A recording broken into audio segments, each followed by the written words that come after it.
I walked into the restaurant and saw my ex-wife sitting at a corner table, but her new husband wasn't there. It had been 10 years since we split, and I still felt awkward being around her.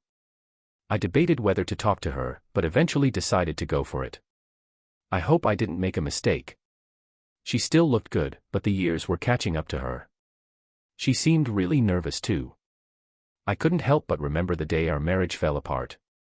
It took forever and a ton of therapy to get my head straightened out. It all started at the doctor's office. "Mr. Williams, your report is ready," the receptionist called. I was so out of it, stuck in a funk. I wasn't sure if I'd ever snap out of it. Slowly, I got up and went to the receptionist's window. I paid the bill, signed the slip, and then she handed me an envelope with my name on it, Justin Williams. I felt a wave of anxiety wash over me as I looked at it. But I knew that whatever was in that envelope was gonna mess me up real bad. I walked to a park and sat on a bench, not even noticing the rain or the wet seat. All I could think about was that envelope. I finally opened it with shaking hands. The report had a bunch of words I didn't understand, but what caught my eye was that it was a DNA test. It showed that 4 people had their DNA tested to see if they were related. 1 was mine, and the other 3 were my wife Amber, daughter Jennifer, and... Hey Todd, it took me 3 tries to understand that damn report. Turns out my 2 kids are definitely from their mom and some other guy, not me. I was so shocked I just broke down and started crying. After 17 years of marriage, I found out my whole damn life was a lie. I didn't know what to do or think. Yeah, there was that quick wedding with Amber and Jimmy Swanson back in high school. I used to think he was a good guy, he was even the star quarterback for our team. Having a small football team isn't really a big deal, I mean, we always sucked anyways. I should know, I was the starting middle linebacker in my tiny high school. If you joined the team, you were basically guaranteed a spot. My first year was as a sub, but the next 2 years I was a starter. In the first 3 years, we only won 5 games, but for some reason, in my senior year, we won 6-2 and even took home the regional title with a 9-7 win. Jimmy was absolutely awful that day, but our defense really stepped up. Unfortunately, our season was cut short after that. Jimmy and Amber were dating for ages, but they split up just before graduation. Jimmy went off to the military and only came back sometimes before finally leaving the army after 9 years and moving back to our area. I bumped into Amber at a party after graduation and we got to chatting like old times. I thought it was just a one-time thing. Man, I had a chance I couldn't miss out on. I thought that was gonna be it for us, but boy was I wrong. Amber kept chasing me at the pizza shack for weeks after we hooked up. Turns out she was pregnant and I was the dad. I was so confused and didn't know how to react. Instead of crying, I went to talk to my old man. It was tough, he was disappointed in me, but he still wanted me. So, basically, we decided to tie the knot, me and Amber, even though we were just 18. Amber was pregnant but didn't want to spill the beans to her folks until after we were hitched. My old man sorted out the wedding and we were set to get married the next day. But, 2 days later, Amber dropped the bomb on her parents during our not-so-fancy honeymoon at a Best Western hotel. They weren't thrilled, but they quickly got used to the idea.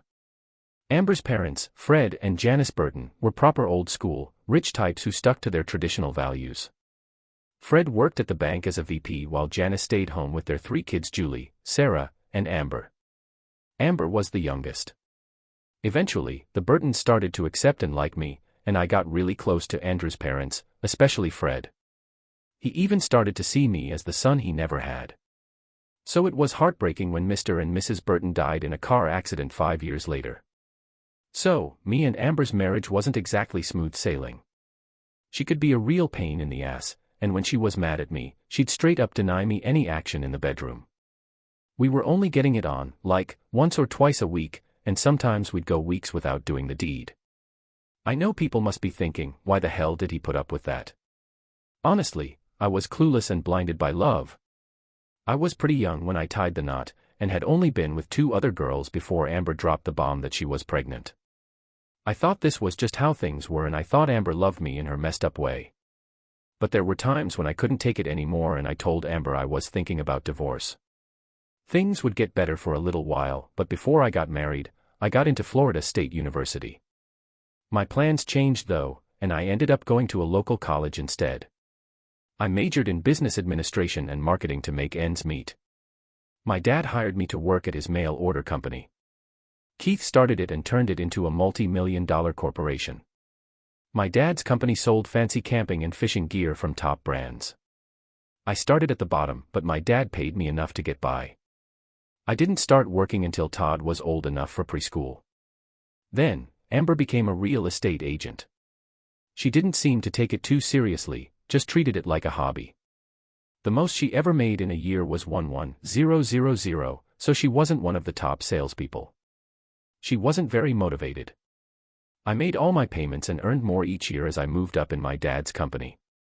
As I sat on the bench, it hit me like a ton of bricks that I had been fooled all those years ago. I immediately realized that Jimmy Swanson was the real dad of my kids. But what I couldn't figure out was why Amber stuck around. I get that she didn't want to face the shame of being pregnant and not married, especially with her strict parents. But she could have left me after Jennifer was born. Her folks probably wouldn't have cared. And then to have another baby with Jimmy 3 years later was just too much to handle. It's just too much. There was more happening than I knew, you good. A voice interrupted my thoughts, and when I looked up, I saw a cop in a raincoat staring at me. His name tag said Officer Sullivan. He watched me nod, and I thought he'd leave, but he sat down instead. "Wanna chat?" he asked, putting his arm on the bench. "Talking about stuff can help," he added. I thought about it for a second thought, why not? I needed to vent to someone, might as well be a stranger. So I started talking. "So, I was just telling Officer Sullivan about how I found out my wife was cheating on me and that my kids weren't even mine." And he was like, "Wow," shaking his head. I thought my ex was the coldest, most heartless person in the world. Turns out, she cheated on me on our wedding day.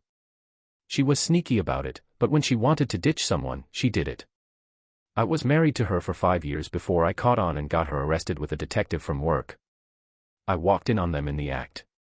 Can you believe that? We had no clue that shady Detective Peterson tried to escape through the window, but I grabbed his hair and pulled him back inside. Then I slammed his nose against the floor, breaking it. Blood was everywhere as Peterson rolled around groaning. My wife just sat on the bed, smirking. I knew I had to get out of there before I killed the witch. "What happened?" I asked, momentarily forgetting my own pain. I called my captain and told him about what I had walked in on and what I had done. He quickly sent 2 officers to come pick me up. Me and 2 other guys were supposed to pick up Detective Peterson the next day.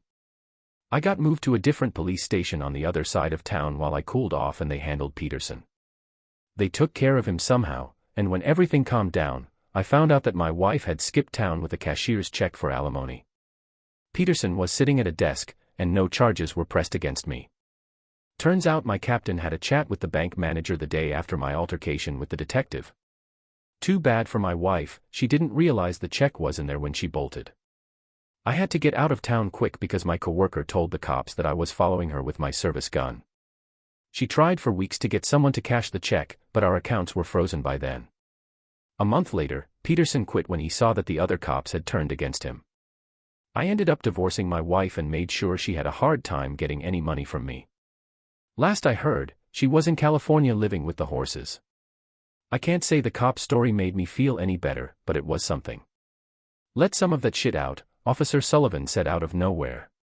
"My advice to you is simple, don't do anything stupid. I get that you're feeling like you want to off your wife or yourself, but just don't do it. Most heartbreak can be fixed with time and space." After Officer Sullivan left, I thought about what Ed had said. I realized I couldn't face Amber in my current state. My dad had suggested I visit a bunch of manufacturers in the Midwest where we bought a ton of camping gear. I was holding off on the trip until spring because I wasn't feeling up to it. "Man, it's freezing out here now that I decided to take this trip." I called my dad, went home, and was so relieved that Amber wasn't there. I quickly packed an Amber phone charger and luckily she didn't pick up when I called, so I left a vague message about going on a business trip. I knew she wouldn't care, and I was right because she didn't call until 3 days later. I ignored her call and went home. Once I had calmed down and had some time to think, it was clear that our marriage was over. I was still really upset, but I tried not to show it. I walked into the house and heard Amber moving around in the den. She came out and tried to kiss me, but I pushed her away. "We need to talk," I said, grabbing a beer from the fridge. After I finished it, I sat down at the kitchen table. "Okay," Amber said wearily. "What do you want to talk about?" "I want a divorce," I said. She sighed and looked at me for a moment before responding, "Oh well, it doesn't matter now." "So, you finally figured it out. I thought you would have known, considering how you were always away on business trips." It also dawned on me that Jennifer and Howard are my kids. I saw your face drop a bit, but then you smirked. "Sorry that you found out, but it doesn't really matter now." My eyes went wide and I shook my head. "I don't know what to make of what you just said. Are you sorry you got caught? Are you sorry you cheated with Jimmy and got pregnant twice by him? Or are you just sorry that I found out your dirty little secret? Are you sorry? Hey, I'm a total idiot who was in love with you. What are you apologizing for?" Amber didn't even have the decency to be embarrassed. "No, I was sorry you found out about the kids. I was planning on divorcing you after my 35th birthday next week. I was gonna tell you that I wasn't in love with you anymore, then eventually start dating Jimmy and marry him. Eventually, the kids would accept Jimmy as their stepdad, and when they were old enough, I would tell them he's their real dad. So, on my 35th birthday, I finally realized something pretty crazy. Turns out, my grandparents set up 3 trusts for me and my sisters, each with $7 million in M. But get this, we had to be married by 25 and still be married at 35 to get the cash. My sisters were older and already married, so they bounced out of town. I told M to keep quiet about the trust because I didn't want it anyway. Man, Amber really messed things up. She ruined our friendship by keeping that trust a secret. So why didn't you marry Jimmy? My grandparents were from the old country and the trust required my parents to approve of whoever I married. And let me tell you, my dad can't stand Jimmy. I thought our folks were cool with each other and wouldn't have a problem with you. I was so angry inside, knowing Amber wasted 17 years of my life, took my kids, and lied to everyone just to get money from her grandparents. That's some cold-hearted stuff, and I wanted to punch her so bad, but I held back. I knew this would bite me in the ass. While I was gone, I did some research on divorces and figured out that resorting to violence would only make things worse. Amber, you've achieved what you wanted. I was concerned that even if I filed for divorce tomorrow, we wouldn't actually get divorced before your 35th birthday. We're both too stubborn, especially you, Amber. She just smirked at me like she didn't care about the consequences. I wanted to smack her in the face, but I had to hold back because you're a liar and a cheat. I'll start a new life. Tomorrow we're starting the divorce process. I tried to stay calm, but Justin, you can go ahead and insult me, Amber said, rolling her eyes. Let's try to handle this situation rationally. I think a quick and quiet divorce would be best for everyone. I got right up in her face and yelled, "Screw you." Then I stepped back and spat on her. "You can hate me all you want," she smirked. "I'm marrying Jimmy and there's nothing you can do about it. Plus, we need to think about the kids. I asked you if you're not gonna spread it around." Amber looked skeptical and replied, "You're not their father, you don't want everyone to know you're a cuckold." I laughed at this. I guess I do fit the classic definition of a cuckold, which comes from the cuckoo bird that lays eggs in another bird's nest and lets them raise the chicks. By that definition, I am a cuckold. However, the definition I go by is when a wife cheats and her husband knows about it. I strongly disagree with you cheating, even Reed. Based on the definition earlier, it's not the husband's fault, it's the unfaithful wife's fault. I don't care if others think I'm a cuck. The kids need to know the truth, just like you, Justin, blaming your kids for your mistakes. Amber snapped back, "My male ego has been bruised, but I won't keep quiet. You're going to tell them, and I'll be there when you do. If you don't, I'll show them fake photos of us doing God knows what." Of course, I didn't have any pictures, but Amber had no idea. I bet she's probably wondering how I found out about them having pictures together. It makes sense, right? I had no clue about Amber and Jenny, but I found evidence that one of my kids might not be mine. My blood type is positive, and so is Amber's. Jennifer is also positive, but Todd is B positive. Based on those blood types, it seemed unlikely that Todd was my son. But I didn't want to accept that, so I got a DNA test done. Amber freaked out and threatened to expose me, but I told her I already talked to them without her, so we eventually sorted things out. So, the next day, me and your mom gathered around with the kids, waiting for them to come home from school. I called out, "Come on, kids, in the kitchen, your mother and I have something to tell you," as I heard them walk in through the front door. Jennifer and Todd looked confused, with worried looks on their faces. They kept looking back and forth between their mom and me. Amber nervously crumpled a paper napkin and said, "There's no easy way to say this, kids, but your dad and I are getting a divorce." The kids instantly started freaking out, and I had to calm them down. I told them, "Let your mother finish. And then we'll discuss it, it's nobody's fault," Amber said again, but I slammed my hand on the table to shut her up. "For Christ's sake, Amber," I said, "since you won't spill the truth, I will. You're old enough to handle it. But before I start, just know that I love you both with all my heart." "I don't know how your mother feels about you, you bastard," Amber snapped. "You know I love my kids just as much as you do." "Yeah, whatever." I could smell it on my soon-to-be ex-wife in May. Then I looked at both of my kids. "Hey kids, I could tell you were scared when I walked in. So, here's the deal, your mom has been cheating on me. I'm going to divorce her. But wait, there's more. Justin, you're gonna be really upset when you hear this. Amber, this is tough for me to say and it's breaking my heart, but your mom was cheating on me and got pregnant by her lover, and that's how you two came along. Jimmy Swanson here is not your real dad."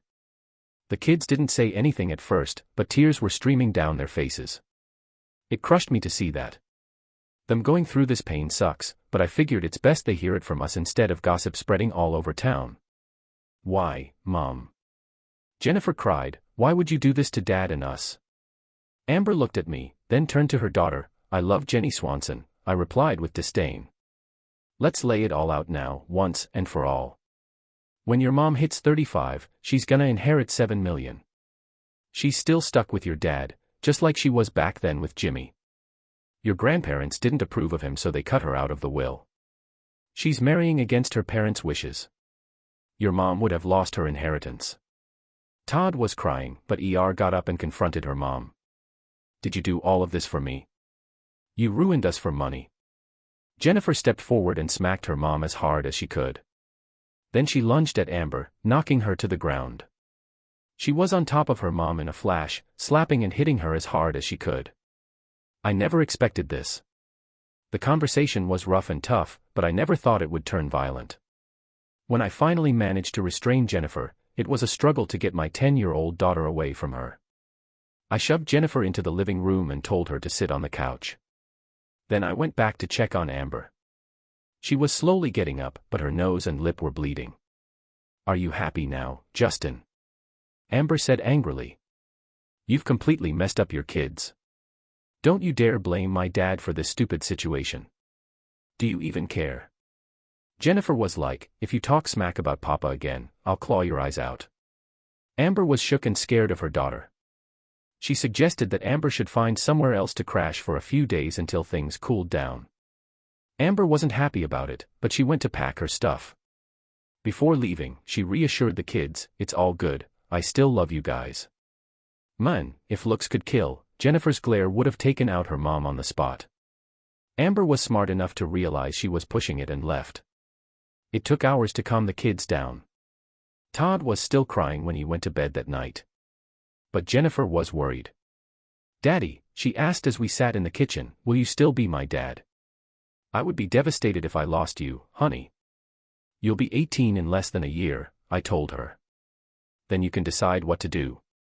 "Honestly, I don't think I may not have any parental rights, but just know that you'll always be my daughter and I'll always love you." Jennifer smiled a little before I gave her a goodnight kiss. Then I went to Todd's room. He had finally stopped crying, but he was still completely miserable. Nobody got much sleep that night. I lay awake, second-guessing myself for making the kids sit down and talk about it. But the more I thought about it, I couldn't think of a better way to handle the situation. I guess I expected the kids to react badly to the news, they always do. Jenny has always been like a sister to me, even closer than my own mother. Todd and I shared a lot of the same interests too. But as I lay there, something was bothering me. I knew all those trips to see her sisters were just excuses to meet up with Jenny. After I confronted Amber, she and Jimmy decided to make their relationship public. Amber didn't think she did anything wrong. She blamed everyone else, even her grandparents, for setting ridiculous rules. Her parents were totally at fault for her hating Jimmy so much, and obviously I was to blame for not being a good partner. Amber was going around telling everyone that I was distant and uncaring, so she turned to Jimmy. She never actually said the kids weren't mine, but most of her friends treated her like she was crazy. When I heard all of this, I was even more angry than when I first found out the truth. I started thinking of ways to get back at Amber and Jimmy. I think it's just human nature. So basically, a lot of guys feel like they gotta get back at their cheating partner, but the more I thought about it, the more I realized I wanted to get revenge on Amber. Jimmy was just your average Joe, good-looking and nice, but he wasn't the mastermind behind everything. I almost spilled the beans that I'm not Jennifer and Todd's real dad, but I couldn't do that to my kids. I'll always see them as my own, no matter what. As time passed and weeks went by, I fell into a deep depression. My whole world had been shattered. The only thing keeping me from completely losing it was my 2 kids who had jobs. After Amber's disastrous encounter with the children, they stuck by me and were the only source of happiness in my life. Amber was smart enough not to mention it during the divorce process, even though she tried to reconcile with Jennifer and Todd. After a few unsuccessful attempts to reach out to her daughter, Jennifer was livid with her mom. So, things got real heated real quick, with those few phone calls turning into straight-up yelling matches, with Todd dropping F-bombs left and right. On the flip side, Todd would have more chill convos with his mom, but would always end up feeling down afterwards. Jennifer was having a hard time dealing with her anger towards her mom and Jimmy. Todd was also really struggling with us breaking up. So, I figured it was time for us all to get some professional help. I set up appointments for all of us to see Mary Chandler, a family counselor, who wanted to see all 3 of us at the same time.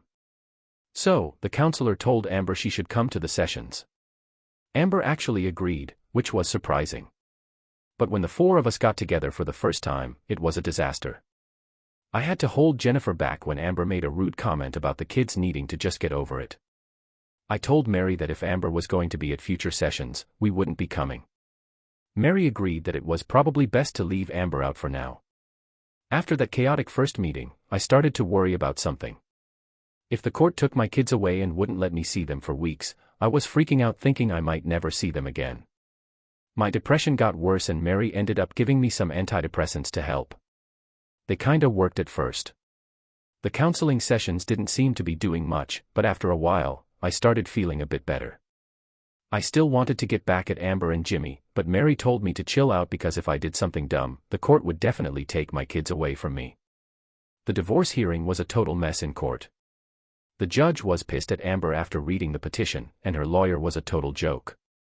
My lawyer seemed more focused on screwing over the other side than actually helping me.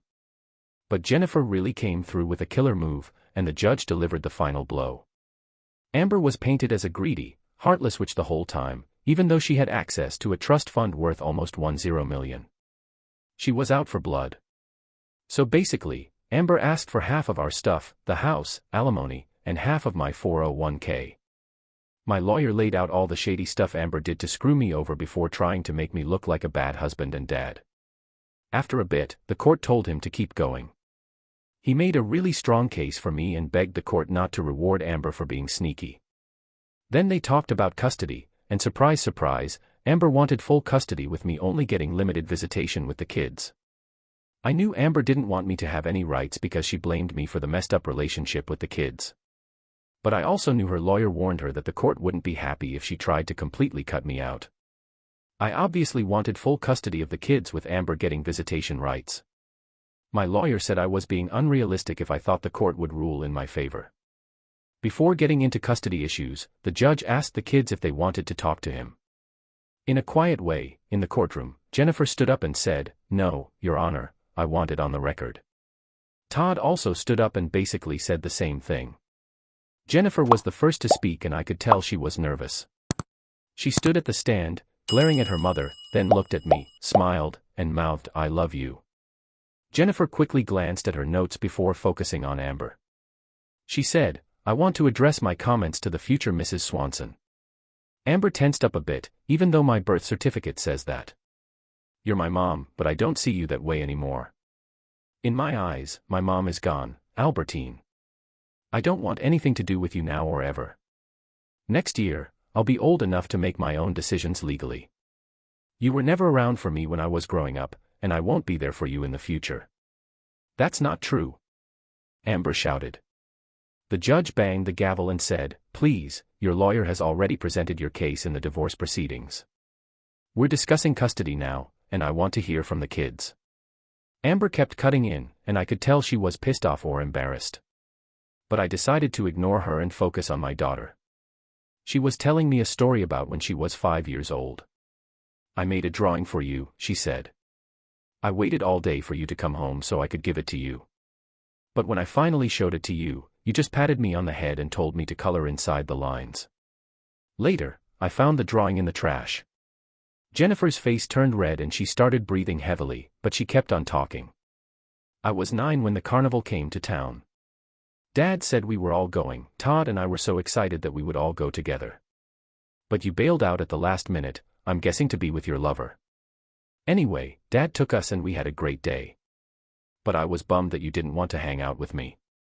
When I was 12, I got my first period and you were off somewhere. You always seemed to have excuses to be away. Dad found me crying with blood on my pants. He hugged me and explained what was going on with my body. Yo, my dad was so chill when he calmed me down and told me not to freak out or feel embarrassed about what was going on. He even took me to the store to get the stuff I needed. When you got back and he told you what happened, you came into my room and gave me a box of pads and a book about girls' bodies. You said if I had any questions, I could find the answers in the book. Then you left. Dad was more like a mom to me than you ever were, and that's just one of the many times you let me down." Jennifer stopped talking for a bit. She wiped a tear from her face and then looked back at her mother. "What you did to my father was cold, calculated, and selfish. It hurt me to the core. What you did to something in me is beyond awful. I think you're despicable." My daughter's attention shifted to Jimmy, and she rose from the podium. "Mr. Swanson, you may have contributed a tiny bit of sperm to creating Todd in me, but I care more about this scumbag than I do about you." Jennifer then turned to look at the judge. If you live with her, I promise you there will be some serious drama." So, to avoid all that, I went ahead and filed for emancipation with my grandpa's lawyer. I want to be totally and legally free from that lady who thinks she's my mom. Jennifer's statement caught the judge off guard, but he still accepted the petition and added it to his stack of papers. Todd was up next and he was freaking out. He hated speaking in public, but he knew he had to do it if we wanted to succeed. So, I really need to get this off my chest. I'm super nervous about speaking in public, but I have just as many messed up stories about my neglectful mom as Jen does. I don't want to bore you all, but I have to say that I can't stand living with that lady and her jerk boyfriend Todd. Oops, sorry for calling him a jerk, but that's what he is. I can't even stand to look at her without feeling grossed out. I just can't do it anymore. I want to stay with the only dad I've ever known. Please don't make me go live with him, Todd said, pointing at his mom and Jimmy. Then he went to sit down and watched the children's presentations. I kept an eye on Amber and Jimmy. Amber's face got even redder and she shook. Jimmy, on the other hand, just looked a little mad when Todd called him a. Jimmy was chill, but you could tell he didn't like Todd's rude comments. Amber was clearly not happy with her kids, and I'm sure she was gonna blame me. I didn't give a damn that I agreed with what they said. Amber had been a shitty mom, and now everyone sees why. When the kids were done, I thought the judge would go think about his decision, but he didn't. Normally, I'd take a few days to think about Sid's arguments before deciding, but this is so obvious that I can make a decision right away. First off, this marriage was based on lies, so I'm ending it. It's like it never even happened. Not sure what that will mean. I trust that nothing shady will go down with your trust, since your folks were the only ones with any real authority. But there's a chance someone might try and challenge it, so you might have to stick up for yourself. The whole situation went from intense to calm out of nowhere. She seemed to waver in her seat for a sec before Jimmy pulled her close. The judge glanced at Amber for a bit before carrying on. Since you guys were never married, There's no shared assets except for the house and Mrs. Williams's car. You guys can keep whatever you brought with you during your time together. Alright, so basically, even though it's obvious that Mr. Williams paid for the car, it's registered in her name and it's gonna stay that way. The house is in both their names, so I'm guessing they'll split the money when they sell it. After looking at everything else, it seems like Mr. Williams paid for pretty much 90% of everything. They live together, so I'm thinking they should split the investments 90 to 10 unless Mrs. Swanson can prove she put in more than 10%. I glanced over at Amber and she looked seriously pissed off. Man, the court session didn't go the way she thought it would. But for me, I was actually surprised by what was going down. I've heard all those horror stories about dudes getting screwed over by the courts in divorce cases, but things took a turn when the judge said there was no marriage and I wasn't Amber's husband anymore. As for custody, I get that Jennifer Lawrence was pretty worked up about it all. Gotta admit, this was just a run-of-the-mill divorce situation. Jennifer's old enough to choose who she wants to live with, but unfortunately, I can't give custody to Mr. Williams cause he ain't the real dad and the marriage got called off. But since she's trying to break free from her mom by filing for emancipation, I'll let her crash with her grandparents if they're cool with it. Jennifer will stay with them until the emancipation thing is sorted out, which should take about a year. Then she can decide where she wants to live on her own. When I saw Amber, she looked shocked and a tear fell down her face. Amber and Jennifer ain't ever. Me and Jennifer used to get along pretty well, especially in the last 5 years. I just thought she was going through a rebellious teenage phase. I saw similarities with my sister, who used to argue with my mom a lot in high school, but now they're super close. But that wasn't gonna happen with Jennifer. Amber's betrayal of our family made us cut ties with her daughter for now. As for Todd Williams's custody, the court said with a frown, I get that he's really mad at his mom and wants to live. So, I talked to Mr. Williams and he's not really involved in deciding custody. I think Mrs. Williams should have custody and Mr. Williams can visit Todd whenever he wants. But, I can't force them to do anything. Todd will stay with his mom and she can live in the house. Mr. Williams, you don't have to pay the mortgage unless you want to. And with that, we're done here. Todd got up all excited. He left the room so fast he knocked over his chair, then he stormed out crying. Amber got up and gave me a look as Jennifer came over and hugged me. I kissed Jennifer on the cheek and promised to take her and Todd out to lunch if Amber let Todd come. Then I talked to my lawyer about trying to get the judge's decision on the house changed. He didn't think it was possible, so I'd have to push Amber to pay her share. But if she didn't, I'd cover the bills. There's too much money at stake to lose.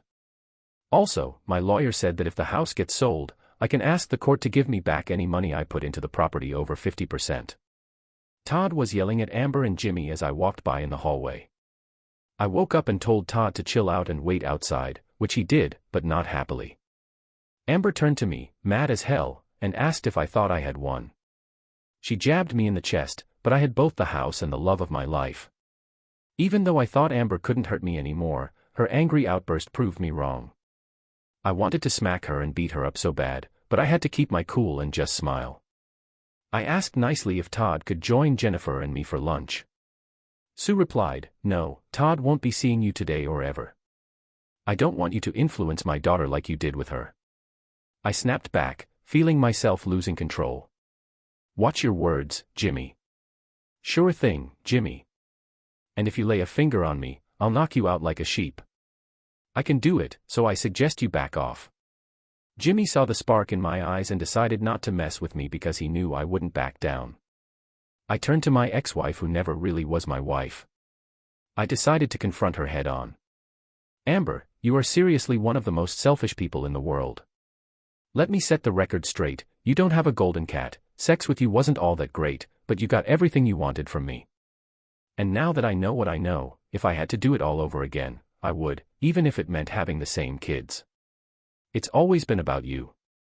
Those kids are a handful, but I'm stuck with them because of you. But I love them more than anything, so thanks for that. I hope you have a terrible life." I had to bail before I lost it completely. As I left, I could hear Amber calling me a pathetic loser, saying I'm not even close to being as good as Jamie. She even said having sex with me made her sick. Todd didn't handle it well when I told him his mom didn't want to have lunch with us. Sorry for the mess. So, the courts really screwed me over and this guy started bawling and pleading for me to take him with me. Up until then, I didn't think things could get any worse, but boy was I wrong. I gave him a hug and told him he had to go with his mom, but I promised I wouldn't give up until I got him back. The next 6 months were a total nightmare filled with anger, sadness, and serious depression. Amber tried to fight the judge's decision about splitting up our stuff, so I took legal action on behalf of the kids to challenge the trust she got. I argued that since we weren't even married, she shouldn't get anything. I didn't follow the rules of the trust, but I lost in both courts. The appeals court said that even though I was tricked into marrying Amber and our marriage was cancelled, my contribution to the household was worth more than 10%. They gave Amber 40% of our stuff, but my 401k was safe. The court said Jennifer and Todd weren't in the trust and didn't have a say. They also said I didn't have much status because I never actually married Amber. They mentioned something about Amber's grandparents too. Trustees were the only ones left standing because Amber's parents and grandparents were all dead. Now Amber is the only trustee besides the court.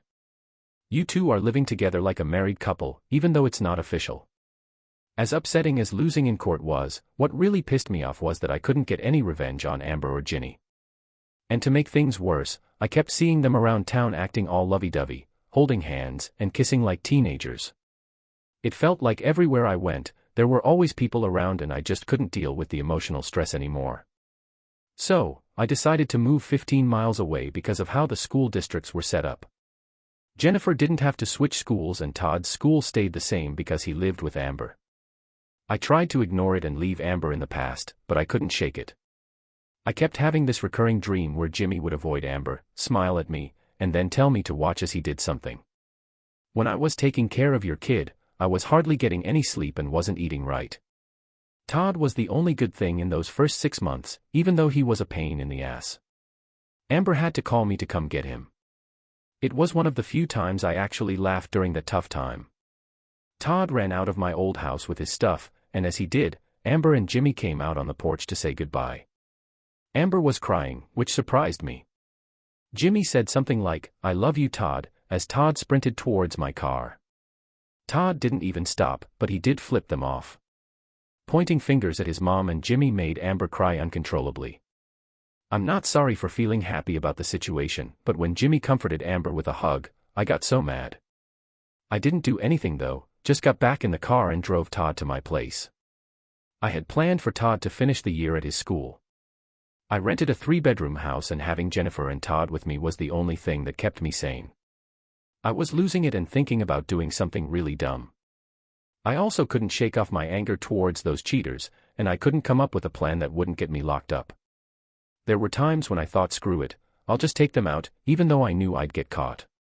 But the thought of my kids having to deal with that stopped me. My kids had my back and I tried to stay strong. Jennifer and Todd were totally there for me. Jennifer was freaked out by how bad I was doing, so she stepped up and started taking care of everything. She cooked, cleaned, made sure Todd did his school stuff, and even made sure I ate and went to work. Finally, after 9 months of this mess, things got real bad. I had a major panic attack at work, couldn't breathe, and everyone thought I was having a heart attack. They sent me to the hospital in an ambulance, where the doctors ran a bunch of tests. So, I had to take a bunch of tests and found out I had a bad panic attack. They suggested I see a therapist, but my dad said he'd take the kids if I didn't go. The therapist, Summers, was great. She told me I had PTSD, like someone who's been in war or lost someone. Summers said I needed to go through the 5 stages of grief, denial, anger, bargaining, depression, and acceptance. I was stuck between anger and depression, with no way out. Amber had given me a. So, basically my therapist was like, dude, your panic attack was a wake-up call to how much stress you're under. If you keep going like this, you're gonna end up dead. And honestly, I couldn't argue with that. I had no clue how to deal with it, but luckily she had some ideas. She told me to jot down all the crappy thoughts I had about Amber and Jimmy, and then forgive them at the end of each writing session. And on top of that, I had to read all the messed up stuff I thought about my ex-wife during our sessions. I was thinking about blasting Jimmy's head off with a shotgun, but then I realized I couldn't live with myself if I actually killed someone, even Jimmy. So, I asked the kids how they would feel if I did something like that. I knew they would lose all respect for me. Every time I had a crazy idea, it always came back to the kids. As I started to control my anger, my life got better. I was also going to therapy and found out Jennifer was going too. She was so full of hate, she went off on just about everyone except Todd and me. Jennifer even snapped at her granddad sometimes. As Jennifer and Todd headed out for their counseling sessions, my dad pleaded with me to get the kids more help immediately. I was told politely that these were private matters. Jennifer never shared with me what she talked about with the therapist, but Todd was always chatty. He told me everything he discussed, how mad he was at his mom for abandoning and betraying the family, especially me. Todd was so pissed off at his mom, but he said Jennifer was even more furious, like 100 times more. I don't know why, but that really bummed me out. Todd kept in touch with his mom for at least 2 years after the breakup. They had what you could call friendly talks. He was polite and I could see that Amber appreciated the little contact, even though she wanted more.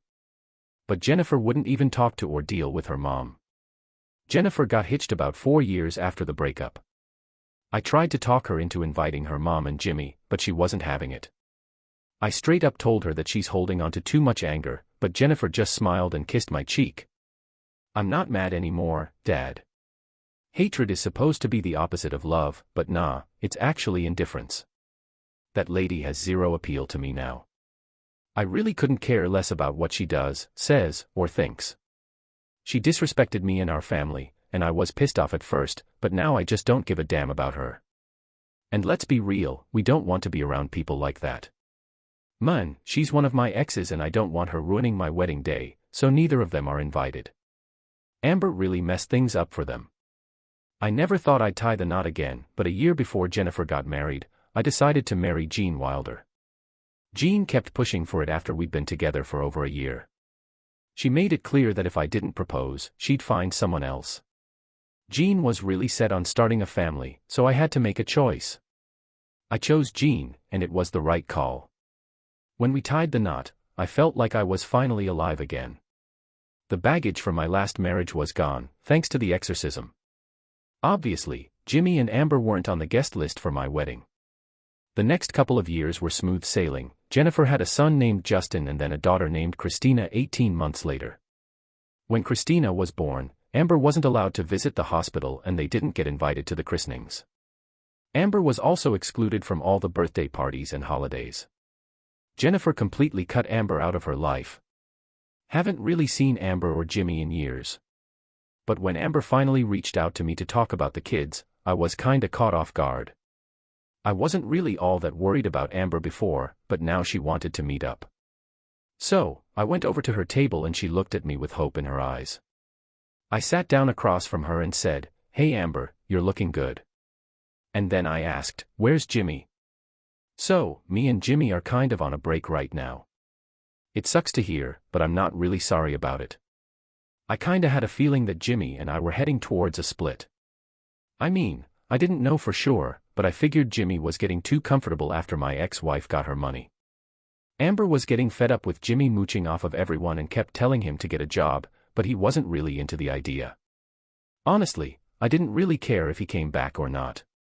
I just wanted to get through this meeting, so I kept the conversation going. "So, what do you want to talk about?" "So, I heard you got hitched a while back and now you're gonna be a parent, congrats." "I've got 3 kids myself," I grumbled, getting all worked up. Amber realized she screwed up big time. "Sorry, that was dumb of me, I didn't mean it like that. I'm happy you're having a baby with someone you care about," she said, trying to make things right. I calmed down and accepted her apology. "So, what do you want to talk about, Justin?" Amber wondered. "It's really bugging me that Jennifer won't even acknowledge me. I haven't even met my 2 grandkids yet. I just want to be a part of their lives and hers." I almost wanted to say that if she had been there for Jennifer in the past, we wouldn't be in this mess. But I held back and decided to be the bigger person. "What should I do?" I asked Amber nervously. "Jennifer will listen to you. If you tell her to talk to me, she might actually listen. For what it's worth, I've already tried talking to her. Trying to get her to invite us to the wedding was tough. I tried to convince her to invite you to the christenings and birthday parties too. I even brought up inviting you to Christmas at my place. But Jennifer shot down my suggestions and even threatened to skip Christmas if I invited you. She really can't stand me. Amber was upset and tried to defend you, saying Jennifer doesn't actually hate you. I told her straight up that you didn't care for Jennifer when she was younger, and now that she's older, she doesn't give a damn about you. You made your choice. Man, she's really sticking to her guns with the life she's chosen. I've tried to convince her otherwise, but no luck so far. I feel bad for Amber. She started crying and I just held her hand. I promise to keep trying, maybe Jennifer will come around eventually. Amber was really upset, saying she made a mess and was selfish. I know it doesn't mean much now, but she apologized. I left her crying in the booth, and when I got to my car, my wife Jean was waiting, looking surprised. So, what's your deal?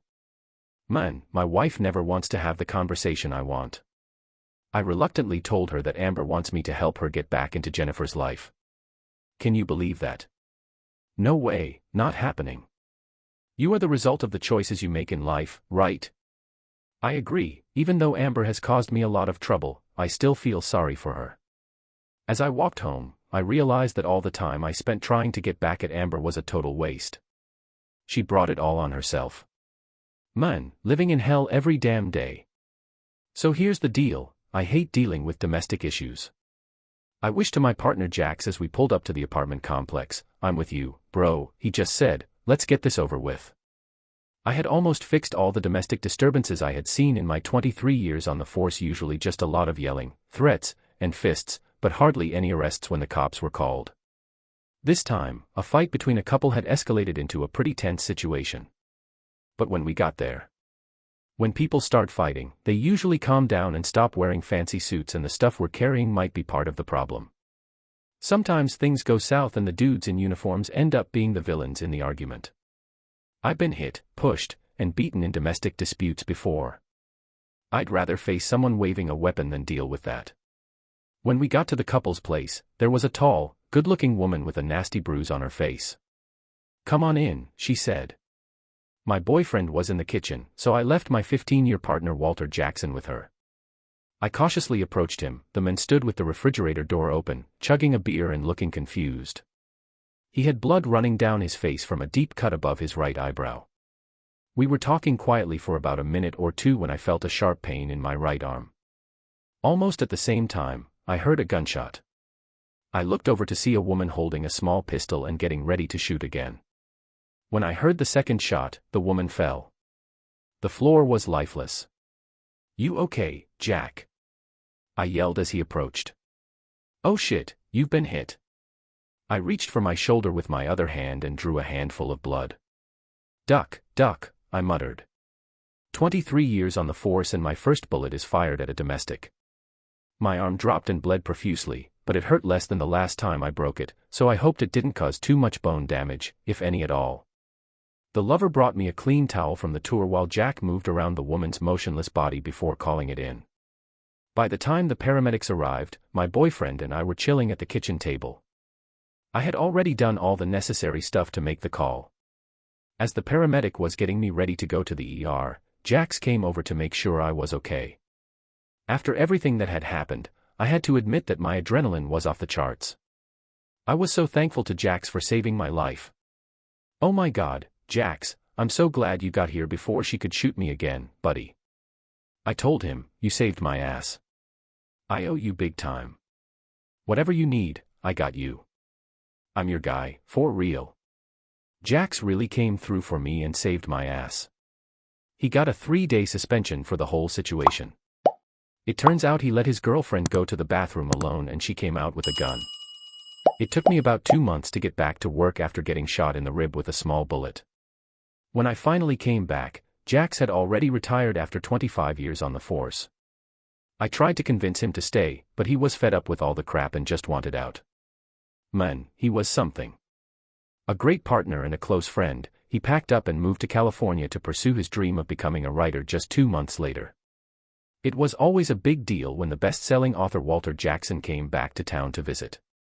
The local TV stations were always eager to interview him, and fans would line up for autographs, often holding one of his books for him to sign. It was a big deal for both my wife Tracy and me when Jack stayed with us for a week or more.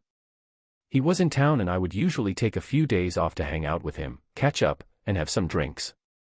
Tracy and I have known Jax for a long time, even before we joined the police force. In fact, the three of us have been friends since we were kids, living on the same street. We were like the Three Musketeers. If you saw one of us, the other two were probably nearby. Tracy was a bit of a tomboy, so she would hang out with us while we played baseball and rode bikes, while the other girls in the neighborhood played with dolls. When Tracy hit puberty, she started to grow boobs and her flat ass suddenly filled out her pants and shorts. Her mom thought it was inappropriate, so she made her stop playing football with the guys in the neighborhood. Tracy ended up hanging out with the girls, gossiping and giggling all the time. It got even more awkward for me when I found out that Jax had asked Tracy to be his date for the 8th grade Valentine's dance weeks before the event. So, they were whispering and giggling, right? And then I caught them kissing by Jackson's locker in the school hallway. It was like I suddenly became the odd one out, you know. We were no longer the Three Musketeers, it was more like two musketeers and one outsider. My feelings were totally crushed, especially 'cause those two kept dating after the dance. They stayed together for the rest of 8th grade and most of 9th grade before Jax made the dumbest move ever. He hooked up with Mary Lou Reagan under the bleachers that spring. Tracy, can you believe it? I was suddenly single and the news spread like wildfire at Robert Frost High School the next day. In no time, I went from being an outcast to being her shoulder to cry on. I guess you could say I didn't have any shame, but I quickly filled in for Jax and won Tracy over. I never meddled in Tracy and Jack's relationship, but I wasn't about to waste any time in making Tracy mine. Within a week, she was my girl and I didn't feel bad about it when Jack found out. Obsession with Mary Lou died down after a month, then he tried to get Tracy back even though she was with me. That was the only time we argued in our whole friendship. Tracy told him she was with me and not interested in him anymore. After a few weeks, he seemed to accept her decision and slowly worked his way back into her life. Over the next 6 months, Jack became my best man. Tracy and I got married 6 months after graduating from Michigan State University. He had been a police officer for 2 years. I signed up right after school, and 8 years later I became a sergeant. He was already a detective when we became partners. I thought we made a great team. Unfortunately, Jack's relationships with women didn't last as long as ours. His first marriage only lasted 3 years, and his second ended in a messy divorce because he cheated. You see my ring? I love having variety in my relationships. Being with the same woman all the time gets dull after a while. Jack once told me while we were driving around town, Tracy is a great woman, but I'm not sure how I feel about her. Jack only managed to settle down with one woman, but despite that, he was an amazing friend to both of us and a great uncle to her kids. He was always welcome at her place for holidays and birthdays, and he used to spend a lot of time vacationing with us when he was single. We were all sad to see him move to California, but we were excited to see him again. The kids, in particular, were thrilled when he visited because he always brought back awesome gifts for them, especially when he started making good money. This time Jack was a bit quiet for the first couple of days after he got here. I figured I'd give him some space and wait for him to come to me before I tried talking to him. I knew something was up when he called me Mason and said we needed to have a chat.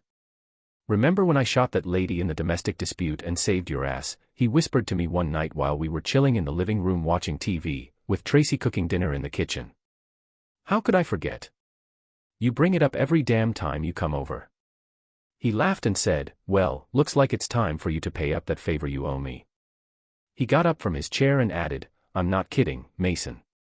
The doc says I only have about a year left. I have a brain tumor that can't be removed. I looked into his eyes, knowing Jack was usually a joker, but this time he seemed serious. Got it. What do you need from me? I asked, feeling the weight of the situation. I want to go on one last epic trip around the world and make the most of it, he replied. Man, when he said he wanted to write his last book, he mentioned he wanted to bring Tracy with him to help out and experience the adventure. Wait a second, did he just ask if he could take my wife on his final trip around the world before he kicks the bucket? He can't be serious about wanting her to go, right? I mean, he did say I was his go-to guy for anything he needed, but this is too much. My head was spinning and my stomach felt like it got punched. I couldn't believe he was actually asking for my wife. I mumbled, "You can't be serious. I never promised you my wife, and I can't and won't guarantee that. I've already told her about the ring, she gets how important it is to me and she's down to be a part of it," Jack said quietly but with a serious tone. "I don't care what she said, you ain't taking her with you, I can guarantee you that. It means something to me, I ain't messing around. But can you promise me, Jax, that when I save your life, you'll give me whatever I ask for? I know it's a big ask, but I only got a year left before I kick the bucket, and then she'll be all yours forever. Have you heard? Listen, I never promised anyone anything, and I'm definitely not going to let you have my wife for a year. I'm sorry that you're dying, but I'm not about to pimp out my wife to you or anyone else. I made that promise to you loud and clear, no matter how you try to twist it. And just because you're dying doesn't mean I'm going back on my word," Tracy said, hands on her hips as she stood in the doorway. I looked into my wife's eyes, still determined. "He's asking me to give you up for a year. I never saw that coming. Man, no one saw this coming, but I never promised him anything. I got into it with Tracy, telling her, I'm not gonna let you do this, you don't control me. Tracy practically yelled at me before storming out of the room. Why'd you save my life just to ruin it later? I asked Jax. I'm not wrecking your life, he said. I've always had a thing for Tracy. I shouldn't have let her go all those years ago. She should have been there for my last hurrah. I tried writing to her, but once I was gone, Look, Jax, I can't do it. I'm not gonna let you have my wife for a year, even if you're gonna die. Why would you even think I'd agree to that? You know me better than anyone. I care about Tracy and respect her too much to force her into something she doesn't want. If I did that, I'd lose her forever. So, don't worry about it. I'll definitely be chasing after her again in the future, he said in a more serious tone than I expected. But his attitude won't affect my decision. Why don't you just hire a fancy escort or a hot young starlet with your money, Jax? I suggested. You don't understand, I'm dying for her. This is my last chance to make a move, Jax declared. I messed up with Tracy years ago, but she's always been the one I wanted. She's finally willing to give me a shot. Hey man, I need to ask you something big, like huge. It's just between us, nobody else needs to know. I love you like a brother, but I can't leave my wife. I'm not sure if you can control the situation. When I talked to Tracy, she seemed to agree with me, but then I found out she and Jax were talking behind my back, which pissed me off. Hopefully she'll be reasonable, right? So, dinner was finally ready, and Jax and I dug in like there was no tomorrow. We were having a blast, but I couldn't shake the feeling that they were just doing it to make me feel better. I felt like I was chowing down on my last meal before facing the firing squad. Jax kept cracking jokes all night, trying to get me involved, but I was too focused on the TV. They kept trying to cheer me up, but I just couldn't shake my blues. Finally, around 9 p.m. Tracy said she was ready for bed, so it was time to talk. She was already in bed when I walked in. We usually sleep naked, but when she started patting the bed, I knew she was trying to manipulate me. I kept my clothes on and sat in a chair. Nice try, but I'm using my brain, I told her. She listened silently for about a minute. He's turning green, he's our oldest friend. Tracy said defiantly with fire in her eyes, he's dying. I'm gonna give this to him. I asked, are you gonna offer it to him?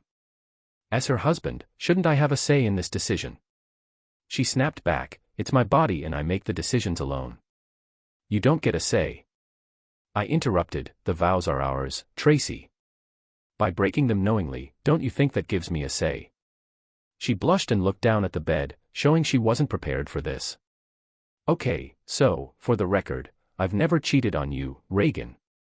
Never even thought about it. But this situation is different.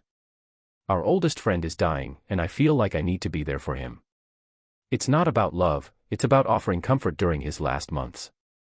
So, now you're acting like Florence Nightingale. That's just sad, baby, I shouted. Are you gonna start playing nurse to every dying friend we have in the future?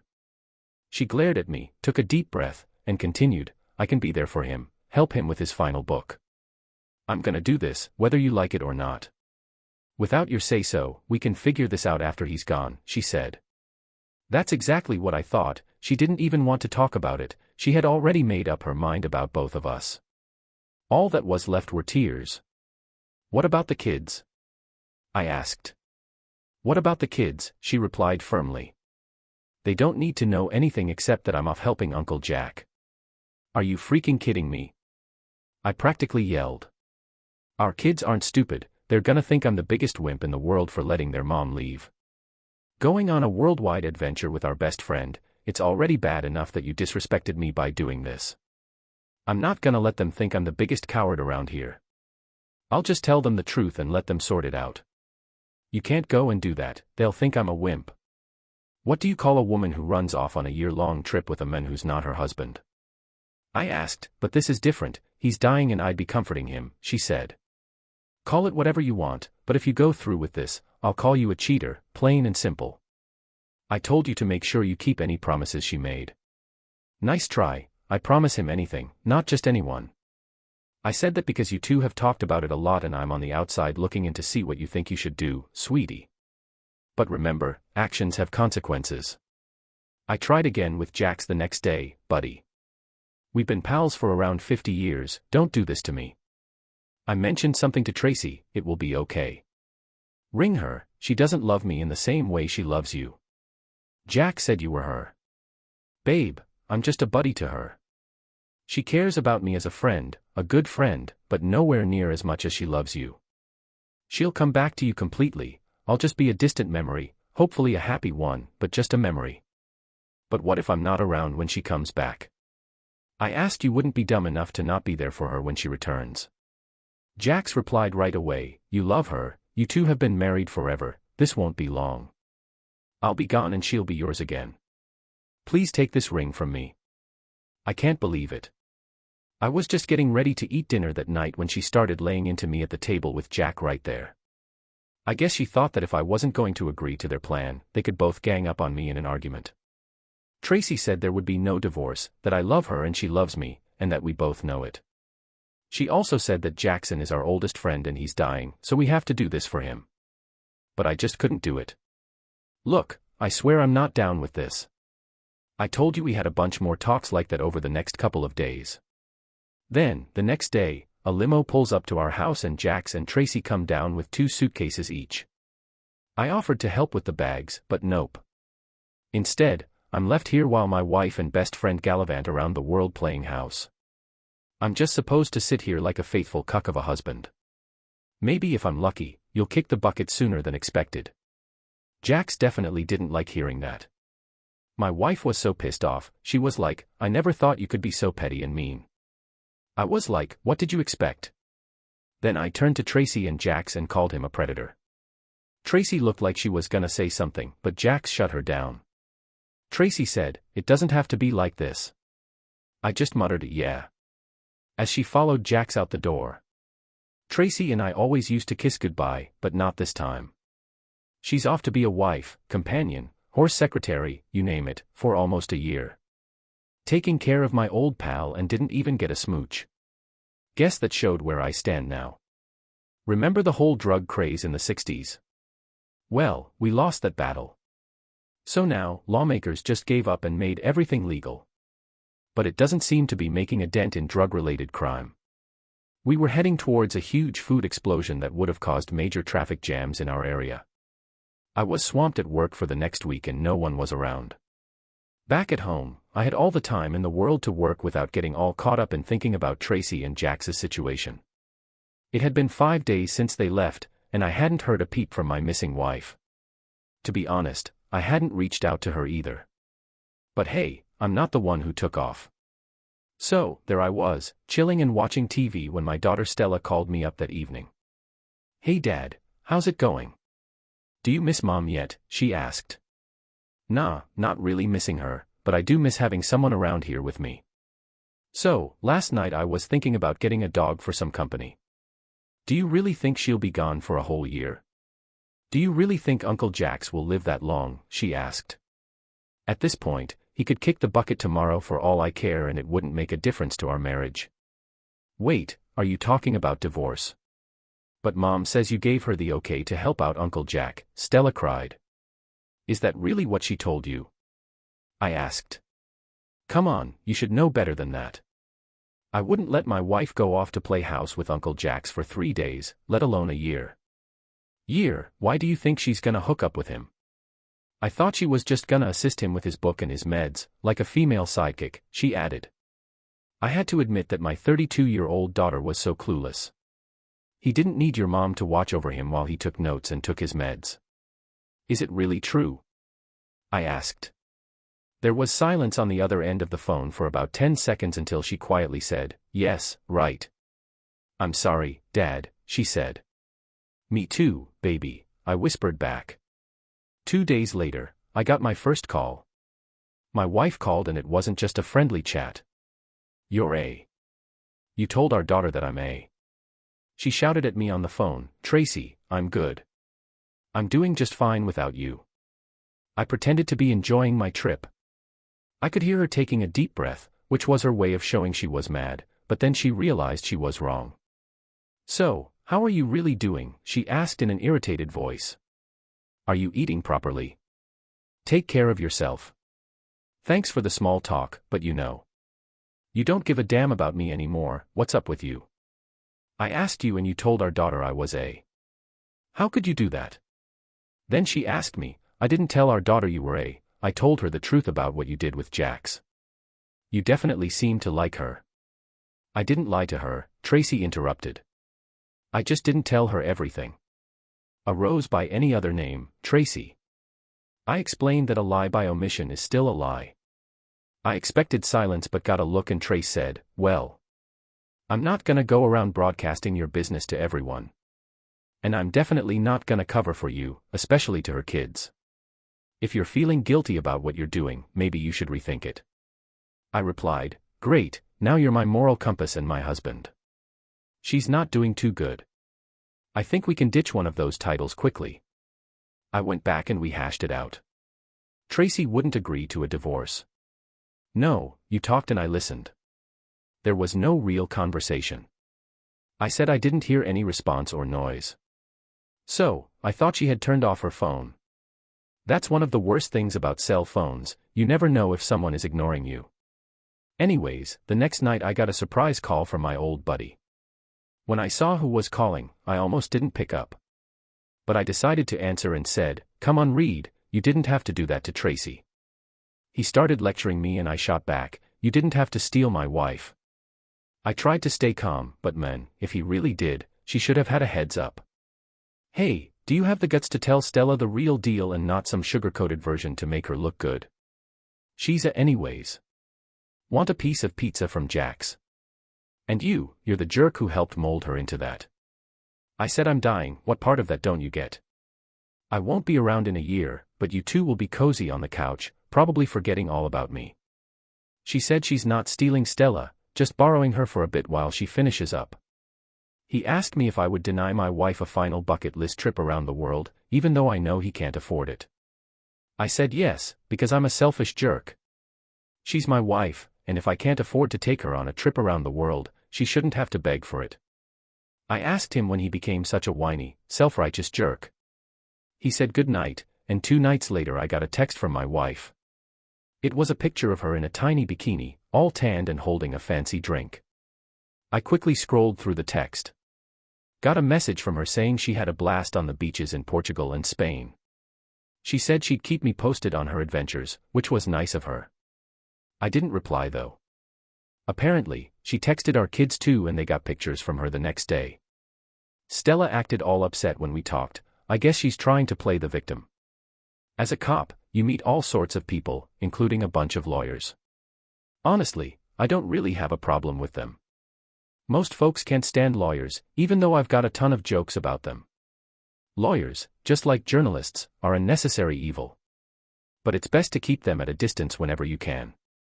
But when I needed a good lawyer, I had to swallow my pride and ask my buddy, who's a prosecuting attorney, for a recommendation for a divorce lawyer. Harris was probably a real looker back in her day, because even in her 60s she was still considered a goddess. She showed up to our first meeting wearing a tight black sweater dress, and I have to admit, I was impressed. I was kinda zoned out and not really paying attention, but I managed to resist checking out the gold necklace she was wearing around her neck. It was dangling right near the top of her son's low-cut shirt. Her intense blue eyes were practically glowing, and she reached out and shook my hand firmly. She mentioned that Alex Middleton spoke highly of me, so that gives me a little boost. She led me to a seat at the big wooden table in her fancy office and asked how she could help me so I wouldn't embarrass myself by staring at her. Yo, I was just staring into her intense eyes as I spilled my guts about what I went through. She was taking notes and giving me sympathetic looks the whole time I was talking. So none of y'all need to worry about having kids, she asked, making sure to nip any doubts in the bud. It's just us two now. Well, I guess just me really, I replied, feeling a bit awkward. I've never experienced something like this before. I love her with all my heart, and she left with him. I don't care that he's dying, she's mine. Wife, and I ain't ashamed of it. We made vows to each other, and I'm pretty sure there wasn't a clause that said we had to stop when one of us dies. So, I told Miss Carries that I wanted Tracy served ASAP. I could see her mind working as she looked at me. She said that without a plan, serving Tracy anywhere in the world would be really hard and expensive. I need to double-check, but I think you should chill out and let things happen on their own. The courts won't do anything while she's still around. She's out of town, so you have plenty of time to help her out. Actually, I would suggest waiting until she gets back home. I have to say, I was confused by her laid-back attitude, but I noticed she looked just as surprised when she smiled. And I got a chill when I saw how cold her eyes were as she wrote some notes on her pad. Tracy kept sending me and the kids texts and pictures from different places. I looked at them but never replied. I knew the kids were talking to Tracy, but they kept at it. They keep messaging each other to make me feel less miserable. I thought they were both betraying me, but Tracy is still their mom, so I guess it's good for them to stay in touch with her. I thought Tracy was trying to keep our relationship alive by sending me texts and pictures, but seeing photos of her and Jax looking like a happily married couple was the worst. Pictures of them hugging and snuggling, her sitting on his lap. I tried smiling, but it didn't make me feel any better towards my wife. I noticed Tracy was wearing different rings on her left hand, not the ones I gave her for our engagement and wedding years ago. I saw it in a photo of them together, Tracy sitting in a chair holding a champagne flute in her left hand. I zoomed in on the photo and then spent the next 5 minutes yelling in anger at the walls of the room I was in. It's a good thing Tracy and Jax weren't there to see it. Otherwise I could have ended up in jail, man. Tracy and Jax would hit me up every once in a while, leaving messages saying Tracy had a great time with me and she'd come back to me once Jax was out of the picture. Too little, too late. I used to mutter to myself when I heard those messages. Then my younger daughter Lori called me crying one afternoon while I was at work. I was chilling at a Dunkin's with a hot cup of coffee and 2 pastries when I got the call. Yeah, it was rough. So, basically, the whole thing with cops always eating donuts is because Uncle Jackson's health is really bad right now. Tracy's been keeping the girls in the loop and venting to them because the person she usually vents to is also the one threatening to divorce her cheating mom, Peach. Mom called to say Uncle Jackson probably only has a few weeks left. They're thinking about ending their tour soon and moving to a big city with a good hospital. Lori was crying thinking about putting him in hospice. Mom was a mess too.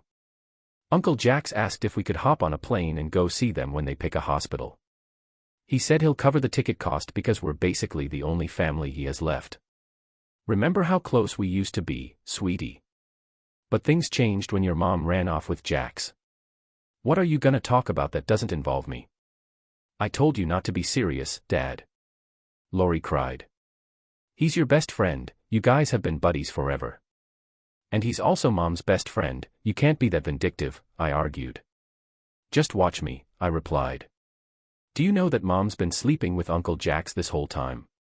Since they've been on this trip, Dad, Stella told me right after they left. Lori guessed that he must have told Stella. Doesn't that bother you? Is your mom hooking up with Uncle Jax? I gasped, my voice cracking. There was silence on the other end of the line, except for Lori's soft crying. Your mom, my wife, has been getting it on with the guy who used to be my best buddy during the whole vacation. They both treated me like crap because they wanted to use his dying excuses as their justification. She never got my side. Damn, can you believe that asshole just decided to break our wedding vows like it was nothing? And then to top it off, my daughter didn't even bother to tell me. Tracy finally reached out a week later to let me know that Jax was in a hospital in Japan on his deathbed. Stella called me 6 days later to break the news that he had passed away and that they were coming back to the US in 2 days for the funeral. I was completely blindsided by all of this. The lawyer was so chill about the divorce papers. When I called to tell her my wife was coming back, she asked if I trusted her. She told me not to go through with the divorce until Jax's investigation was done. She said she didn't want any of Tucker's money. I started yelling, but she cut in and said she knew I didn't trust her. She said quietly that I wanted revenge, and she could help me get it. She asked if I trusted her. I had no idea what was going on in that lady's head, but I decided to trust her. Man, I don't know what's up with her. I guess we'll see in time. I saw the family at the airport, hugged my daughters, but stopped Tracy in her tracks with my stiff arm when she tried to hug me. Woof, she said as she ran into my hand. Dang, we haven't seen each other in over 11 months. You can't be this cold, can you? She asked with tears in her eyes. I can be that icy, I grumbled as I watched my wife leave with another man to hook up with him for about a year before he died. Are you still stuck on that? She won't let it go. Only hooked up with a friend I wasn't in love with like I am with you, but I did support him. He was dying. You're a fool if you keep telling yourself otherwise, you're delusional. That's how I responded. Jax was a veteran cop for 25 years, so his funeral and burial were held locally. The guys showed up in full force and he was given a proper burial. The local media was all over it, and even some national news crews were there. Our police chief, Rob Guilford, was bombarded by reporters looking for a story, so he turned to me, Jax's former partner. I had to deal with the press and all their requests, but I politely turned down his offer and explained why. Only one other person in the police force knew about my wife cheating on me, so Rob was almost as upset as I was when I told him. He said he was sorry and didn't realize, but I told him I wouldn't have asked if I knew. Rob said he understood and asked me to keep it quiet for a while. I told him I'll be filing for divorce soon. He was surprised I hadn't done it yet and I was also shocked I hadn't. Are you gonna off your ex and wife? You don't strike me as the type who's into that kinda stuff, he asked, looking a bit embarrassed. Nah, I'm not into playing games like dropping the soap in the prison showers. Cops don't usually do well in there, you know, I replied. But he still thought it was my duty as his ex to give the eulogy. My wife was getting anxious about what I might say as I sat at my computer at home, working on my speech. Tracy was hovering in the background. Don't worry, Trace, I'm not gonna do anything crazy. I'm gonna call you out for being the slime ball you've turned into. I ain't doing this for him or you, but for the guys who shouldn't be involved in your shady business. She was fuming, but she knew it was better to not piss me off anymore, so she just walked away. The after-funeral lunch was held at the Buddies Club down the street. There were a bunch of big pics of Jack all over the place, mostly from his cop days, but a couple from when he was famous as a writer. Tracy wanted to grab a pic. I said no to the picture of Jack she snapped while he was on his laptop on our trip, unless you've already spilled the beans to everyone. Only 2 people at work know you're a total jerk, and they won't rat you out of respect for me. You made me look like a fool by cheating on me, but I'm not gonna let you make me look like a pushover too. I told Tracy and the girls about you staying in our guest room, and they were all shocked. When we got back home, I moved all of. I found her clothes in the master bedroom a week after Mom left. They all argued for a bit until I said I'd drop them off at a rest area. I've been living solo for almost a year now since my wife left me for another guy. My daughters visited for a few days, but I'm mostly on my own. I do what I want and live life on my terms. You live like a jet setter, but welcome back to reality. How can we reconnect if we don't even sleep together? Tracy cried. Are we supposed to just go back to how things were, like you keep saying? I can't just leave after everything that's happened. You never knew me well enough to see that it was never gonna work out. You destroyed our marriage by getting involved with another man. Uncle Jax was on his deathbed. Dad had something important to say before I cut him off. Have either of you told your husbands about what Mom was up to? Are we taking a break from our marriage? I asked firmly, but got no answer. Why not, girls? You know why. Your partners wouldn't be okay with it, and neither of them would let you do what your mom did. Why is it fine for my wife to be part of the family but not their wives? We didn't talk much for the rest of the journey until I told Tracy about our new sleeping setup. The girls went back to their partners a few days after Jackson's funeral, and the house got as quiet as when I was by myself. I had gotten used to the peace and quiet when I was alone, so I didn't feel like changing things now that Tracy was back home. I didn't have anything to say to her, so I kept making my own meals and didn't join in when Tracy cooked. It was so ridiculous she ended up crying 5 days later when I didn't show up for another dinner. Yeah, I'm pretty sure I mentioned that a few times after you ditched me for your stupid world tour. And before you bring it up again, I know he was sick so he disappeared. But that doesn't give either of you the right to do what you did. It was just a sneaky and cheap way for you two to fool around openly. Stop trying to justify it. You think you're some kind of hero for sleeping with Jack. Tracy didn't even have the decency to say sorry for cheating on me. She showed no remorse, didn't even apologize for betraying me. Is she really that self-absorbed? Well, her gallivanting around the world with some other guy gave me all the answers I needed. Jack didn't have any family close by, so I knew he was on his deathbed. He had his affairs in order, will and all, when he kicked the bucket. So, 3 weeks after the funeral, we had to go to the reading of the will. Only my family got special invites. I thought Tracy and the girls would get most of his millions, so I told my lawyer I didn't want any of it. But Mom made me go to the reading and told me to shut up, no matter what. Promise me you won't spill the beans. Don't be afraid to spill the tea at the reading, you can say anything to me during our session the day after. Unfortunately, I made a dumb promise that the kids would come home for the will reading, so we had a packed house with spouses and grandkids. Tracy suggested she should move back into my bedroom and let the grandkids have the guest room, but I shut that down real quick. There was no way I was gonna let her sweet talk her way back into my life at the reading. I saw that coming from a mile away. So, get this, Jack's left a cool $1 million trust fund for each of my girls. They saw him as an uncle and he was always good to them over the years. He also dropped $1 million to the United Way and another $1 million to St. Jude's. Tracy was practically vibrating with excitement as the lawyer kept dropping more cash gifts. And get this, there's still 8 more to come. Can you believe it? There was $4 million stashed in Jackson's crib near Sacramento. Tracy freaked out when she heard the news, and I just sat at the table in shock. I was about to speak up, but then I remembered my promise to Twaya and kept my mouth shut. Tracy stood up to give me a hug, but stopped when she saw my expression. The lawyer interrupted the awkward silence by shoving an envelope into my hand. I tried to resist, but he insisted I read it. You should really check this out, Mr. Rainwater. It might change your perspective, he said.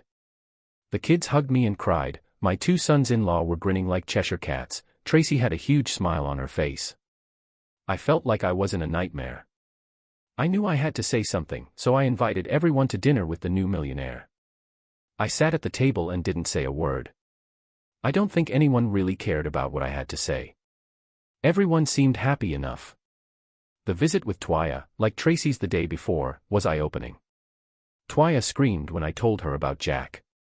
So, basically, this rich guy left most of his millions to me instead of Tracy, Twaya said, getting serious after a heart attack.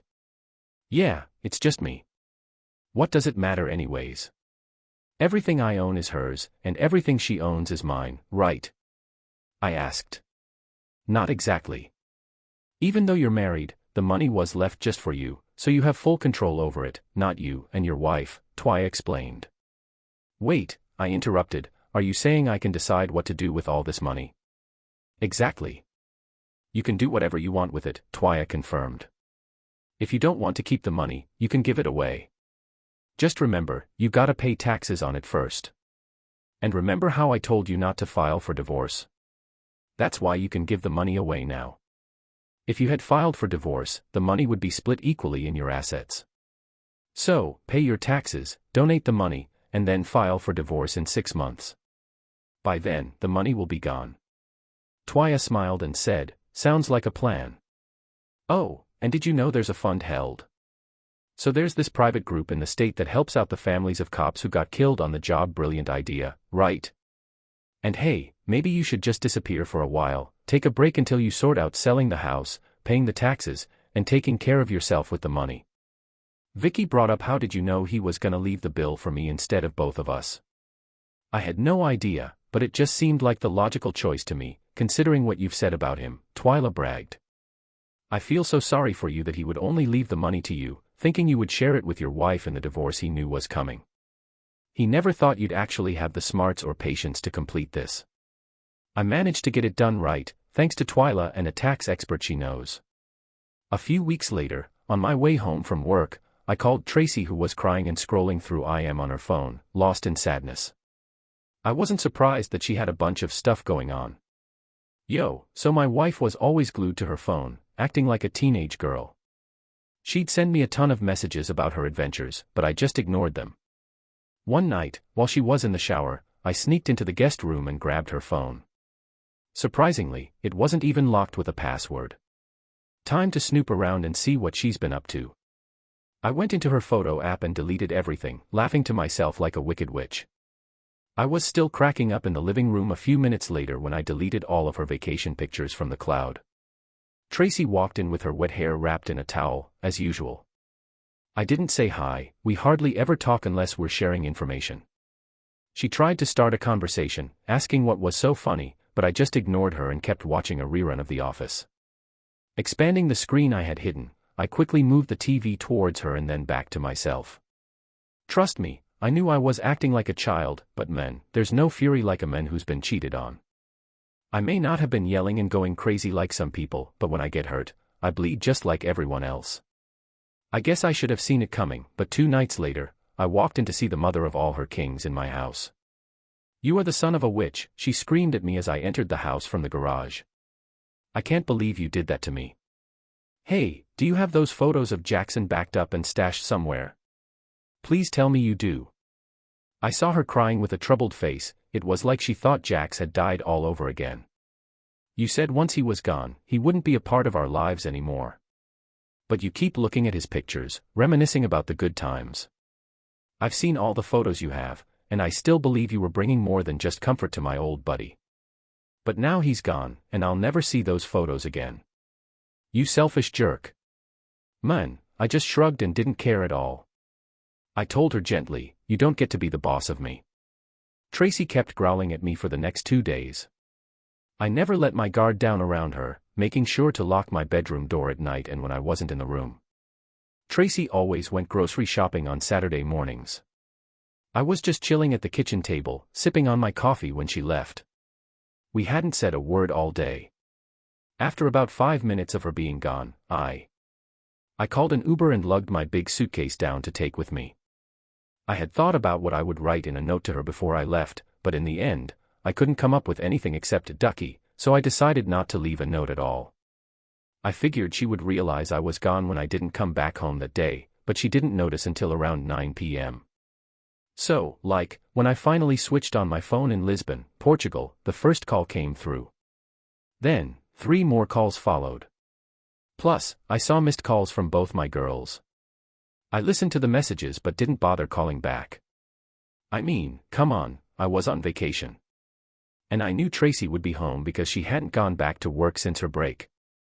I mean, for the past 6 months, I've been doing all the typical divorce stuff like sorting out our money and ending our joint accounts. Twyla called me at 4 p.m. Lisbon time while I was chilling in a cozy little wine bar, sipping on some red wine and munching on 2 different cheeses.